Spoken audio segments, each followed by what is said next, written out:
Okay, welcome back. Joining me on the set now, I have Gail Lymon, and Gail is the director of the Sickle Cell Anemia Foundation, or Sickle Cell Anemia Support Group. I won't say foundation, but support group. And what Gail is going to do is to talk to us a little bit about the group, talk a little bit about sickle cell itself, and try to give us all a little bit more insight to this disease that affects the black community. Gail, I want to thank you for taking time out. We talked, and it was on short notice that you made the show, but I really appreciate you taking time to do this. Why don't you start off by just giving us a little background on you? Well, I'm a native of Fort Wayne.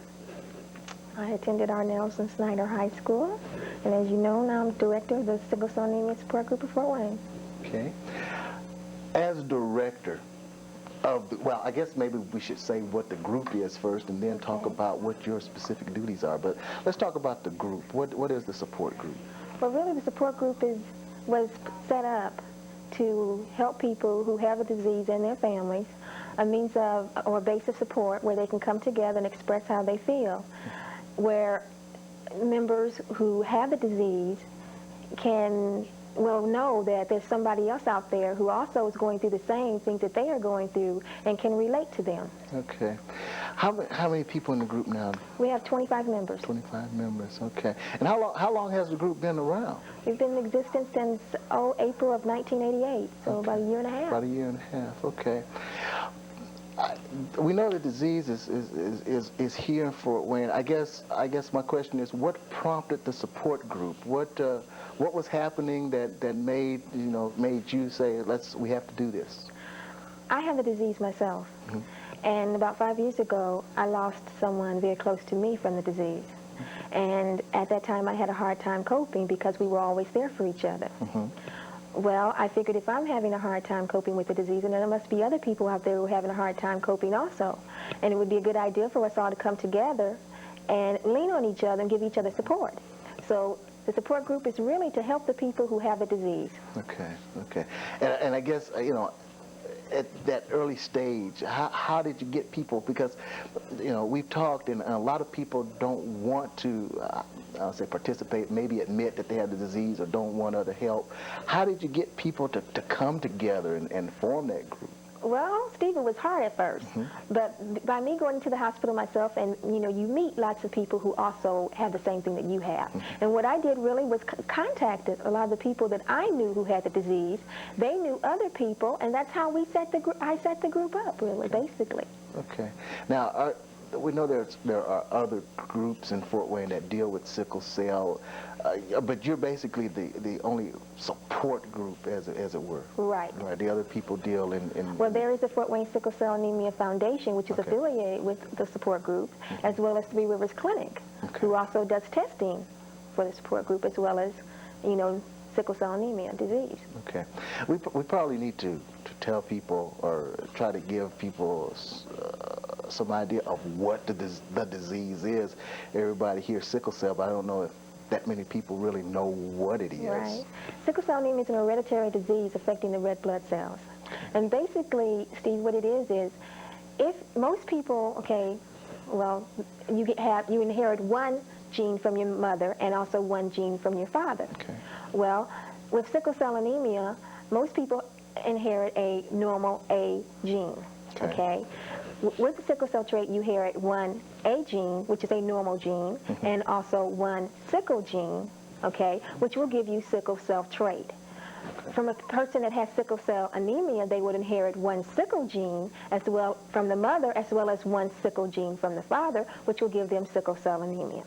Okay, so it has to come from both sides in order to have it, but for the disease to actually be there.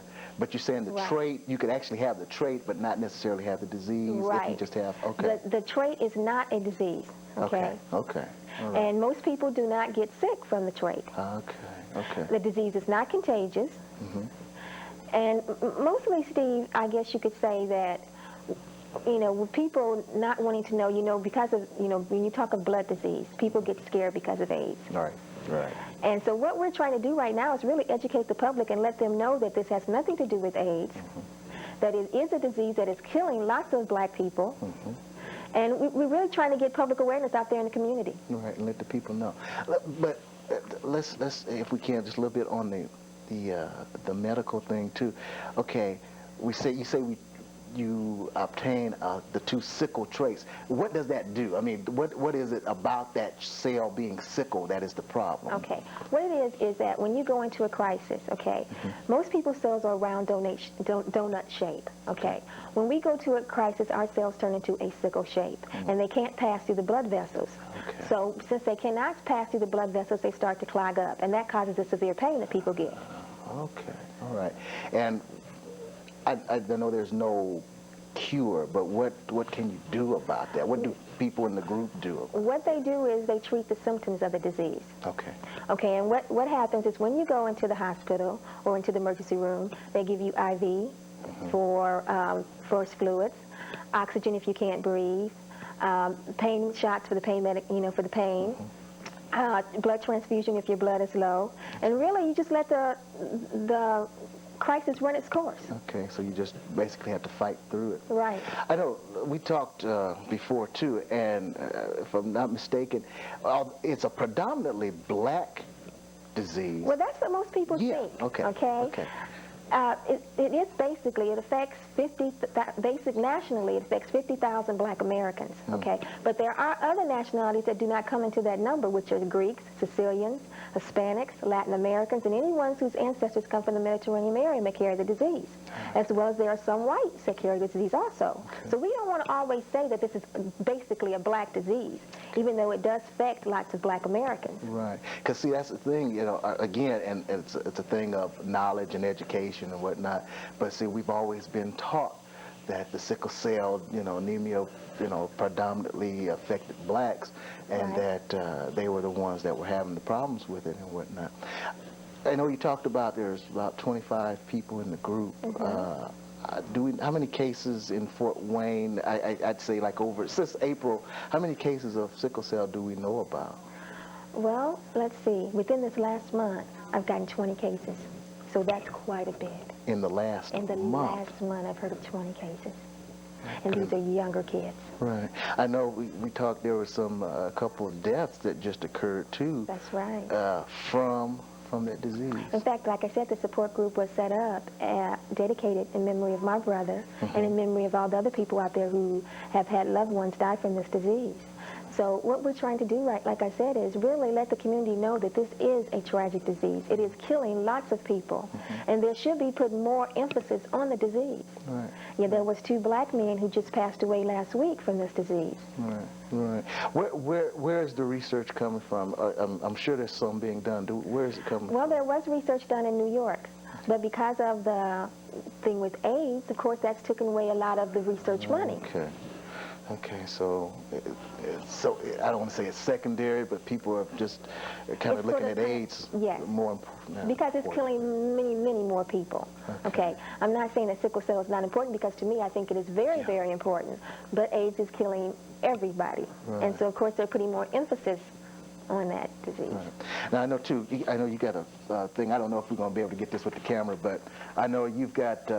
if you would like us, yes, to do a in-service presentation, you can contact me as well as my coordinator, Ms. Diane Sutto, RN, at 420-5811. Okay.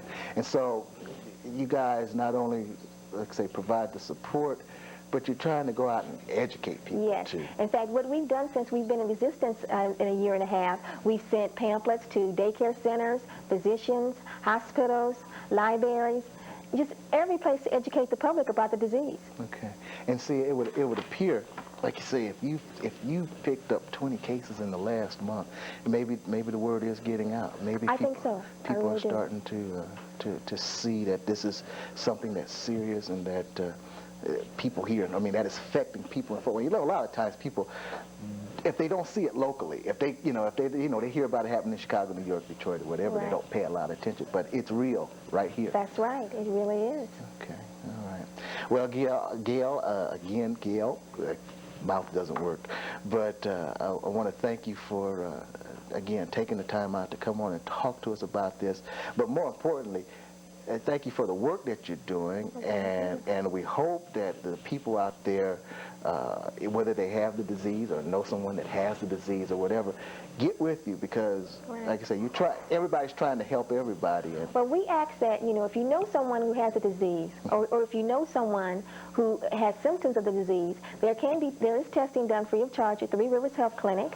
Okay, you can contact me at the number that I had just stated before, any time of the day and night if you need to talk, if you're upset and you just, or if you've had a family member who died from the disease and you just need somebody who understands what you're going through, because it is hard when you're going from one extreme to the next. Yeah. It makes me think on some other things too. I would imagine it's tough too if you know you have the disease as to what your future is. I mean, you wonder, how much time is there for me and what's going to happen? Well, Steve, with years ago, it was that the lifespan of people who had the disease was shortened. Now, because of advanced medical help, it is getting better. And most people who know at birth, that they have the disease, you have an easier chance of cutting down on some of the things that can, the complications from the disease that can kill you. Right. Because sickle cell anemia doesn't necessarily kill you. It's the complications from the disease that kills you. Things like enlarged heart, your spleen, gallbladder, leg ulcers, yellowing of the eyes, around the nail, around your nails. These are some of the complications that come in with having the disease. So again, if I keep saying it, but it is a matter of education. I mean, people just have to know what's going on with it. Well, again, thank you. Keep up the good work, and we hope that the people will definitely get a hold of you and look for. One more question. I keep saying goodbye, but there's questions keep popping up. One more question. Does the group meet regularly? Yes. We meet every second Tuesday of the month at 6 o'clock p.m. Is there definite Lately location? that we've been meeting different places. But you can always contact me, like I said, at 420-5811 if you're interested in coming to any of our meetings. Good. I'm gone for real this time. We'll be back.